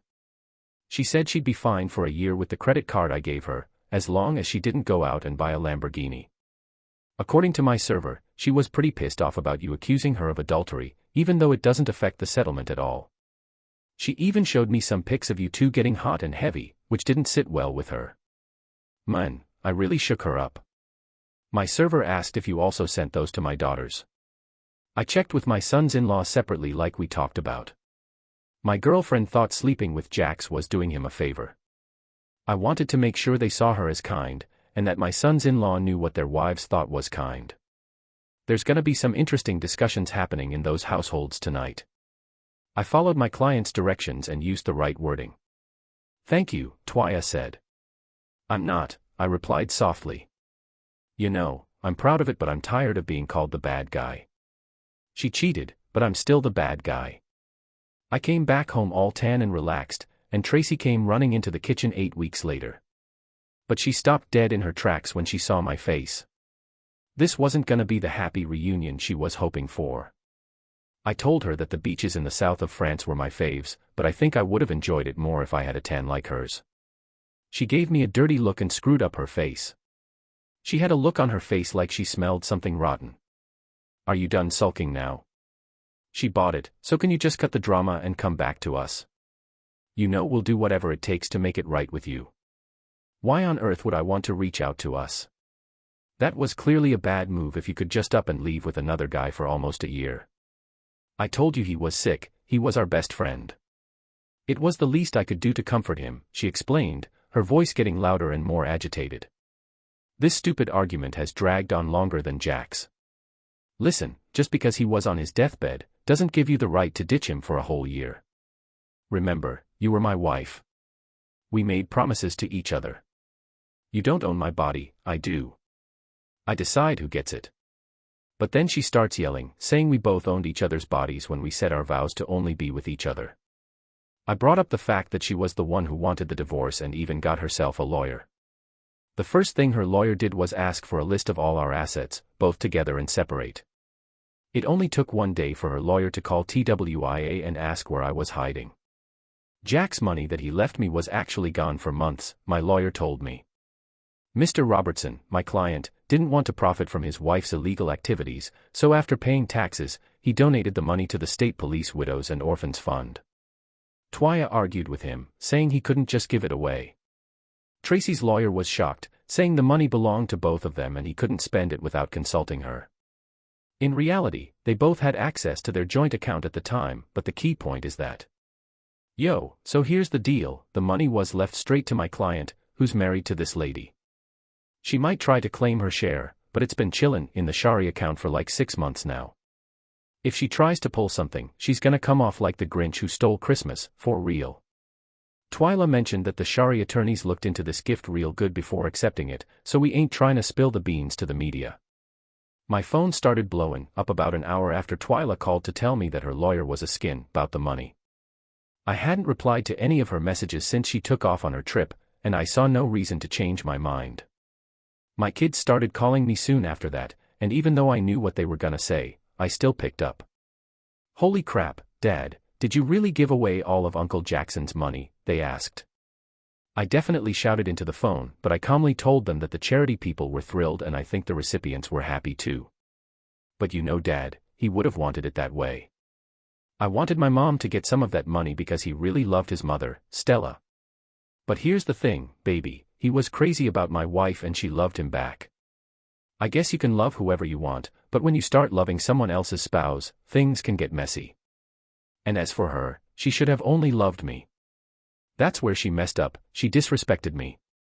Why do I have to keep explaining this? I told her that I moved into an apartment a few days after coming back from vacation, expecting that she would understand. So, shit really hit the fan when she found out I spent Jackson's money. But then she actually thought it was a smart move. Word got out about my donation, and most of my fellow officers thought I had lost my marbles. After that, I spent a lot of time debating my views with the guys and others. I was shocked at how many people felt they could judge how I spent my money. As a result, I didn't really join in on many social activities. Once I got back, my life was pretty much divided into work and home with my girls. I didn't visit at all. I'm so mad at myself for letting Tracy down and spilling the beans about Jackson's money. My sons-in-law did pop by every now and then though. Grant, Laura's husband, was over the other day but he straight up told my daughter that he ain't gonna ditch me just because Tracy is a. He said his marriage to my daughter ain't so solid because she keeps defending my cheating wife. I can't help but wonder when my time is up. He mentioned one night while we were having some beers on my terrace, she needs to realize that what her mom did was messed up. I hope she's just supporting her mom, not agreeing with her, Abel said. Twyla came over one night with a bottle of Glenfiddich single malt and a 5,000-piece puzzle. I know you're not officially divorced yet, Rain, but there are plenty of great women out there looking for a guy like you. You should put yourself out there and start dating again. I'm not saying you should go crazy like your wife did, but since you filed for divorce months ago, why not give it a shot? Hardly anyone would blame you for wanting to make friends, Twyla said. It's a shame you don't have a writing book like your ex because this whole situation would make a great book. I mean, there are a lot of details you're missing since your wife won't spill the beans, but you have enough to start a fantastic story and can use your imagination to fill in the gaps. Ryan raised both eyebrows in understanding, then pulled out his phone and grinned. I know a little more than she does. I know my ex likes to gossip. She kept throwing it in my face every now and then. I told her about the 3 in Greece and the 2 cops in New Zealand. I have videos of both, but you never told your lawyer about this, she asked, almost scolding. I knew we didn't need them to get what we wanted, so I responded, staring directly into Twyla's eyes, I'm not a saint, but I'm not saying I won't ever use them. It was her turn to raise her eyebrows. Every time we got together, I learned something new, she explained. The more I thought about it, the more I had to admit that I enjoy it. Thought about writing a book since I had nothing else going on in my life besides work. If Jax could do it, even though he's not a literary genius, I knew I could too. Especially since I already had the story outline right in front of me. 2 months later, I was finally free. I booked a table at my favorite restaurant and got in touch with Twyla, who was no longer my lawyer. You remembered my number, how nice, she said as she answered the phone. I'm guessing you're calling to celebrate your freedom. You do know that pretty much everyone calls, right? After Freedom Day, I never really thought about it, but it totally makes sense, I said. But how many of your old clients actually hit you up to go on a date? I've booked a table at Serrano's for tonight at 7 p.m. I know it's last minute, but I didn't want to give you a chance to come up with a good excuse to say no, I added in a charming way. But I won't have time to go home and change into something nice for the date, she argued. Come on, you know you always dress sharp for work, but I actually prefer a more casual look for our evening out, I replied. She said she could definitely find a more casual place for drinks and then left my place. How could I say no to that? She mentioned she would be dressed nicely, so I decided to put on my fancy dark blue suit for my first date in over 33 years. I have to admit, I felt like a nervous 16-year-old going on my first date with Emma and Saki. Looking back, I remember I actually threw up about 15 minutes before I was supposed to pick her up. She had given me her address in the fancy part of town, which didn't. Man, I was totally shocked when she opened the door. I mean, she's been killing it as a lawyer for years, but she didn't look like one at all. She was rocking this sexy maroon dress that showed off some cleavage, stopped just above her knees, and hugged her curves. And her auburn hair was down for the first time in forever, falling past her shoulders. I couldn't help but let out a quiet PHW under my breath. Total surprise, man. Wow, she was laying it on thick, but I'll take it as a compliment, she said with a smile. I left a bit early to get ready, and I have to admit, I lost my cool for a second. I was checking her out like a hungry lion eyeing its prey. I saw her looking at me, and I hoped I wasn't drooling. I got it wrong, she whispered. I know you're a bit out of practice. I promise to take it easy on you tonight. I reached out to grab her hand, and we were off, just like she had shown me when she was my lawyer. It was an interesting and funny twist. Man, last night was something else. Tracy didn't get any complaints from me, we go way back. It was like a new beginning, so refreshing. And let me tell you, we ended up in my bed, feeling all cozy and content. Just so you know, I don't just hook up with anyone, you're the first former client I've ever been with. She surprised me, and yeah, I even learned something new. I couldn't help but blush, hoping for more. Hey, you were amazing, can I hit you up again? I asked, feeling like a lost puppy. I'll be devastated if you say no, she warned, but I get it if you want to keep your options open for a bit. No, how about we just go with the flow? I know everyone says to take it slow, but why can't I take my time with you? If I like chocolate ice cream, why do I have to try vanilla first before going back to chocolate? I replied, yeah, to my embarrassment, but she just giggled. Okay, so we agreed on a date for next Saturday night, which happened to be my day off. Writing a book was totally not my thing, like, at all. I mean, I've written tons of reports for work, but that's about it. I've never dabbled in fiction before. Police reports are all about facts, no fancy stuff. Grammar is important, but not a deal breaker. Luckily, I've read a lot of fiction, including all 6 of Jackson's books. I said before that if Jax could pull it off, I had one thing over him, I had actually lived through a similar situation, or at least a big part of it. Sure, I didn't know Tracy's perspective, but since this was all made up, I was going all in.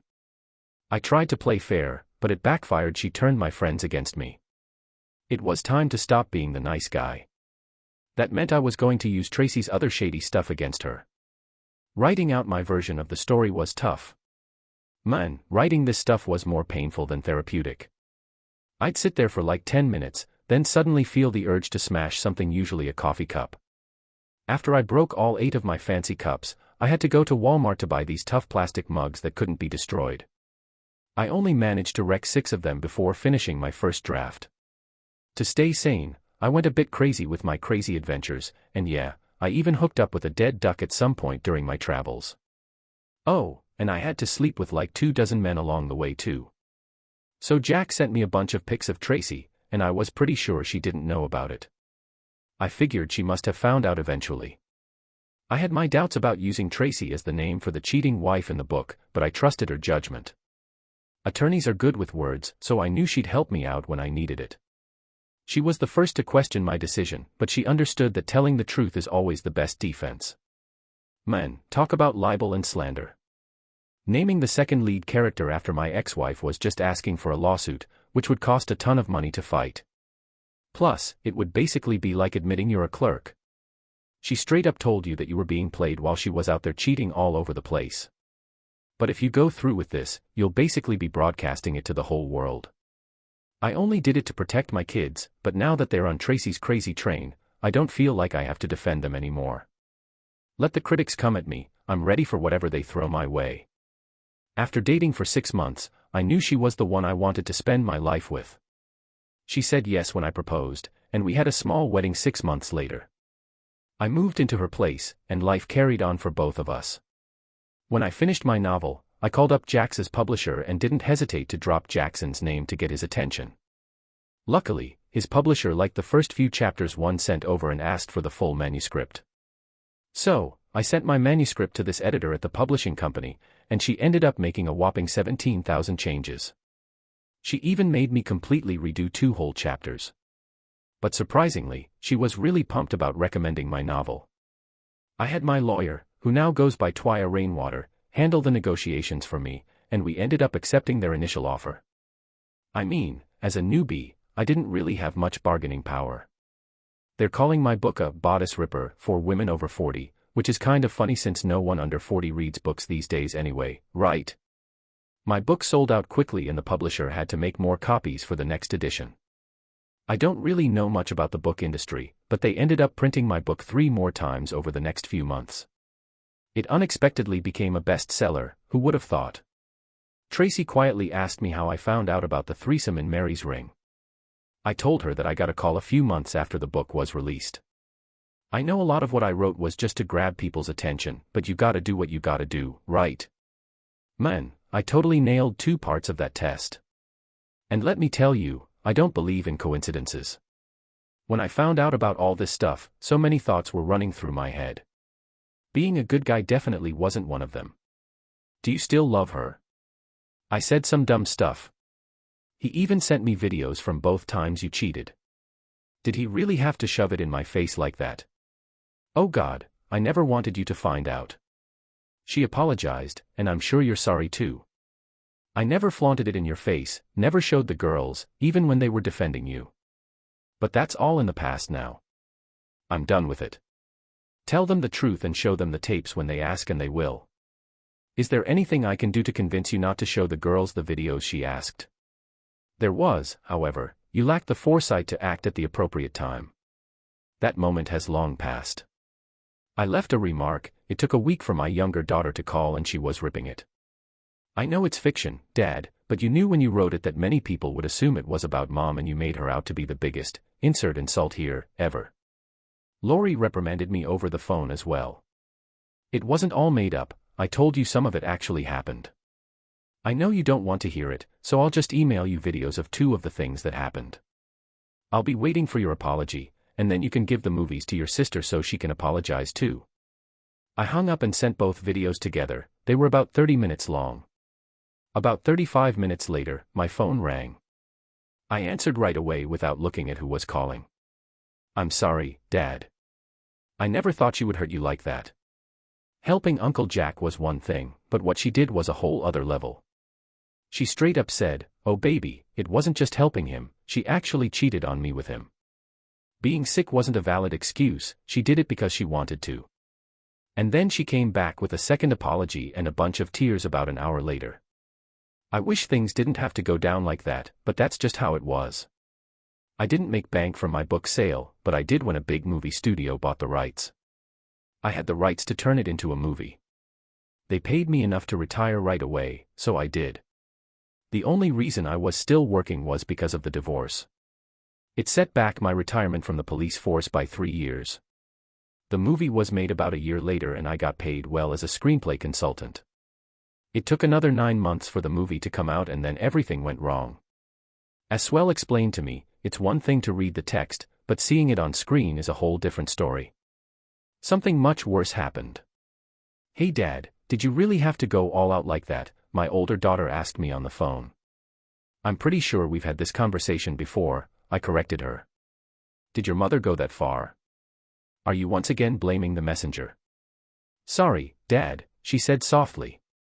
"It's just that you have such a great life with Twaya, while she doesn't really have much of a choice, sweetie. Actions have consequences," I told her. She decided to step out the door for some fun. I loved her and warned her that she didn't love me enough not to do it.